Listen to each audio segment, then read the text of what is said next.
County in southeastern Texas, southeastern Harris County in southeastern Texas, until 8:15 p.m. Central Daylight Time.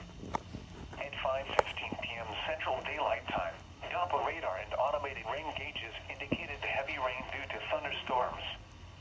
This will cause minor flooding in the advisory area.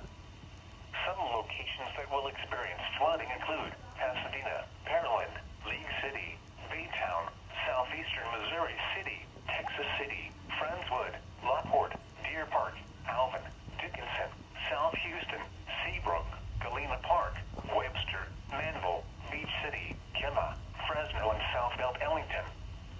Turn around. Don't drown when encountering flooded roads. Most flood deaths occur in vehicles. Please report flooding to your local law enforcement agency.